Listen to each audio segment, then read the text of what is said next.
সেখানে যে তাণ্ডব চলছে, সে তাণ্ডব আমরা বসে বসে গোটা পৃথিবীর মানুষ দেখছি।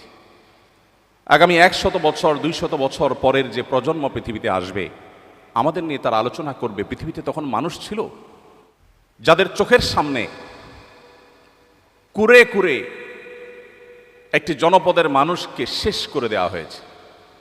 মায়ের সামনে, বাবার সামনে সন্তান না খেতে না খেতে শুকিয়ে কাঠ হয়ে মৃত্যুর জন্য প্রহর গুনছে। এই দৃশ্য মানব ইতিহাসের কখনো ইতিপূর্বে ঘটেছে এমনটি পাওয়া যায় না। মানবাধিকার লঙ্ঘনের যে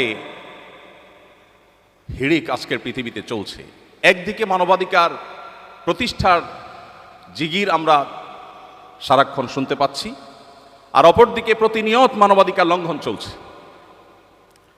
ধর্মীয় সংঘাত, যুদ্ধের নামে গণহত্যা, কি নেই আজকের পৃথিবীর সংকটের তালিকায়।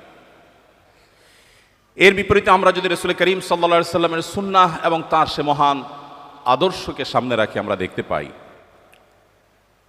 কোরআনে হাকিমে আল্লাহ রাব্বুল আলামিন সবচেয়ে বেশি সংখ্যকবার যে কয়েকটি নির্দেশ জারি করেছেন, তার মধ্যে থেকে অন্যতম একটি নির্দেশ হলো আদল, কিসত, ইনসাফ প্রতিষ্ঠা করা।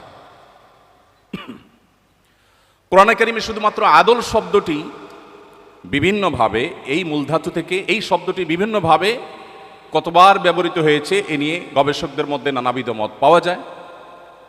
অনেকে বলছেন 27 বার, অনেকে বলছেন 29 বার, কমপক্ষে 19 বার।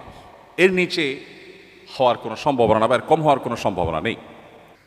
আদলের পাশাপাশি কিস্ত শব্দটি একই অর্থ দেয় এবং সেই শব্দটি কোরআনে ব্যবহৃত হয়েছে প্রায় কমপক্ষে 21 বার, অর্থাৎ 40 বার কমপক্ষে শুধুমাত্র ইনসাফ এবং ন্যায় বিচার প্রতিষ্ঠা করবার নির্দেশ আল্লাহ তাআলা দিয়েছেন। আপনারা জানেন, কোরআনের মতো পাইকারি কথা বলার মহাগ্রন্থ, কিয়ামত পর্যন্ত আগত মানব জাতির সকল সমস্যার, মৌলিক সমস্যার সমাধানের মূল সূত্র যেই মহাগ্রন্থে বাতলে দেওয়া হয়েছে, সেখানে খুচরা বিষয়ে আলাপের কোনো সুযোগ নেই।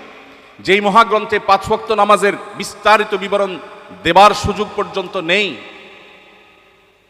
সেই মহাগ্রন্থে আল্লাহ রাব্বুল আলামিন যে সমস্ত আদেশ করেছেন, বিশেষ করে কোরআনে কারিমের আদেশ নিষেধের তালিকার দিকে একবার চোখ বুলালে আমাদের কাছে স্পষ্ট হয়ে যাবে আল্লাহ রাব্বুল আলামিনের কাছে মুহাম্মদ সাল্লাল্লাহু আলাইহি ওয়াসাল্লামের আদর্শে ইনসাফ এবং ন্যায় বিচারের গুরুত্ব কতখানি হলে শত সহস্র ইস্যু থাকতে শুধুমাত্র ন্যায় বিচারের ব্যাপারে আল্লাহ তাআলা পৃষ্ঠায় পৃষ্ঠায় পাতায় পাতায় কোরআনে বারবার মানব জাতিকে সতর্ক করেছেন।